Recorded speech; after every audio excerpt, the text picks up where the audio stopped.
ओम शांति। गौतम बुद्ध, जिनका बचपन का नाम सिद्धार्थ था, उन्हें ज्ञान की प्राप्ति हुई और वे महात्मा बुद्ध कहे जाने लगे। ऐसे गौतम बुद्ध जिनको ज्ञान की प्राप्ति हुई तो उन्होंने उसे अपने पास सीमित रखने की बजाय उस ज्ञान के प्रकाश को दुनिया में फैलाया। बुद्ध के अनमोल विचार आज भी उतने ही प्रासंगिक हैं जितने सैकड़ों साल पहले थे। गौतम बुद्ध के विचारों से अंगुली माल जैसे डाकू भी परिवर्तित हो गए। और हम यदि अपने दिन की शुरुआत गौतम बुद्ध जी के विचारों से करें तो हमारा दिन शुभ और सफलता प्रदान कर सकता है। तो ऐसे महान महात्मा गौतम बुद्ध जिनके आज हम विचार सुनेंगे। कोई इंसान जैसा सोचता है, उसकी सोच जैसी होती है वह वैसा ही बन जाता है। कोई व्यक्ति बुरी सोच के साथ बोलता या काम करता है तो उसे कष्ट ही मिलता है। यदि कोई व्यक्ति शुद्ध विचारों के साथ बोलता या काम करता है तो उसे खुशियां ही मिलती हैं और ये खुशी उसकी परछाई की तरह उसका साथ कभी भी नहीं छोड़ती। अगला विचार, गौतम बुद्ध कहते हैं, अतीत पे ध्यान मत दो, भविष्य के बारे में मत सोचो, अपने मन को वर्तमान क्षण पर केंद्रित करो। इसके माध्यम से बुद्ध कहना चाहते हैं कि हमें अपने आज में जीना चाहिए और उसे ही बेहतर बनाने की कोशिश करनी चाहिए, क्योंकि खुश रहने का सबसे अच्छा तरीका यही है। अगले विचार में गौतम बुद्ध जी बोले, दूसरों से लड़ाई करने से अच्छा है तुम खुद पर जीत हासिल करो। इससे तुम्हें कोई भी दिक्कत नहीं आएगी और हमेशा जीत तुम्हारी ही रहेगी। अगर तुमने खुद पर जीत हासिल कर ली तो तुम्हें कोई भी पराजित कर नहीं सकता। अगला विचार, गौतम बुद्ध जी कहते हैं कि 3 चीजें ज्यादा देर तक नहीं छिप सकती, सूर्य, चंद्रमा और सत्य। 3 चीजें ज्यादा देर तक नहीं छिप सकती, सूर्य, चंद्रमा और सत्य। अगर आपने कोई गलती कर दी है तो उसे छिपाने के लिए झूठ बोल रहे हैं तो याद रखें कि सत्य ज्यादा देर तक छिप नहीं पाएगा। 5वें विचार में गौतम बुद्ध जी कहते हैं, आपके पास जो कुछ भी है उसे दूसरों के सामने बड़ा चढ़ाकर मत बताइए और ना ही दूसरों से ईर्ष्या कीजिए। दूसरों से ईर्ष्या करता है उसे मन की शांति कभी भी प्राप्त नहीं होती। अगले विचार में गौतम बुद्ध जी कहते हैं, जीवन में खुशियां बांटने से बढ़ती हैं, कभी कम नहीं होती। इसलिए मनुष्य को अपने जीवन में हमेशा दूसरों की खुशियों का ध्यान रखना चाहिए।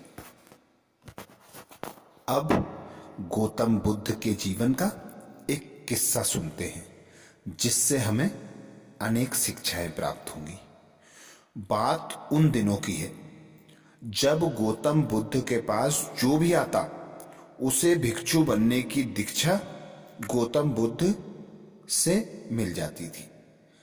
आने वालों में बहुत से लोग राजा थे या ऐसे थे जो मांस खाना सामान्य मानते थे क्योंकि वे शिकारी थे। बुद्ध ने इसलिए एक नियम बना दिया कि भिक्षु मांस नहीं खाएंगे।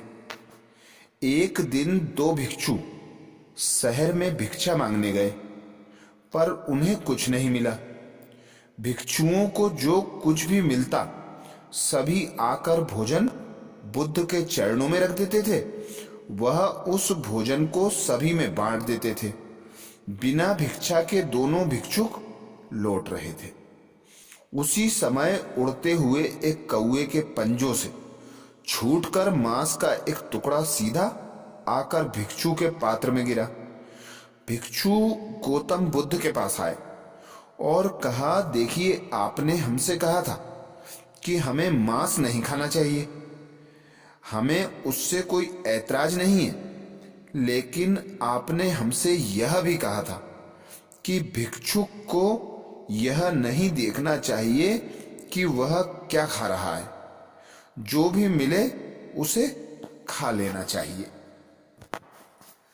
अब हमारे पात्र में मांस है, अगर हम उसे खाते हैं तो एक नियम तोड़ेंगे और नहीं खाते हैं तो दूसरा नियम तोड़ेंगे। हमें क्या करना चाहिए? गौतम बुद्ध जी ने सोचा कि अगले 2-2.5 सालों में किसी और कौवे का किसी दूसरे भिक्षुक के पात्र में मांस का टुकड़ा गिरने की संभावना है क्या? करोड़ों में एक मौका ऐसा हो सकता है। इसलिए उन्होंने कहा, तुम उसे खा लो, फेंको नहीं, क्योंकि तुम उसे फेंकोगे तो उससे और अधिक जुड़ाव होगा, जो तुम्हारे मन को विचलित करता रहेगा। तो इस कहानी से महात्मा गौतम बुद्ध जी हमें यह शिक्षा देते हैं कि हमारा मन का लगाव, मन बुद्धि का आकर्षण कभी भी किसी वस्तु पर ना हो। यदि किसी वस्तु पर हमारा आकर्षण है तो वह अपनी ओर हमें आकर्षित करेगा। यदि भिक्षुक के पात्र में मांस का टुकड़ा गिरा, उसका उससे लगाव नहीं होता, उसमें आकर्षण नहीं होता, तो वह भिक्षु उसी वक्त मांस का टुकड़ा फेंक देता।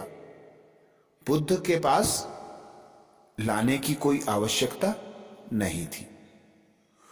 उसने यह समझा कि यह खाने की चीज है, जबकि बुद्ध ने मांस वर्जित बता दिया था कि हमें मांस नहीं खाना है।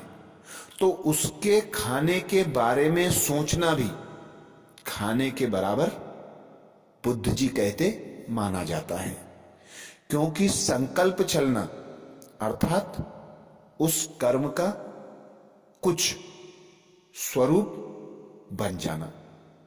तो हमारे संकल्प में, मन में ऐसा विचार आए जो हमें आकर्षित करता है, उसे हमें तुरंत अपनी बुद्धि के तराजू में तोलकर फिर उसे करने के बारे में सोचना चाहिए, ना कि बिना सोचे समझे किसी और की राय लेने की आवश्यकता। तो ऐसे महान गौतम बुद्ध जी हमें अनेक विचार प्रदान करते हैं, अनेक शिक्षाप्रद कहानियां प्राप्त करते हैं, जिससे हमारे जीवन को हम परिवर्तित कर सकते हैं। तो ऐसे ही महात्मा गौतम बुद्ध जी के विचारों के लिए, अनेक कहानियों के लिए चैनल को सब्सक्राइब करें, और यदि यह कहानी और विचार अच्छे लगे तो इन्हें शेयर करना ना भूलें। अच्छा, ओम शांति।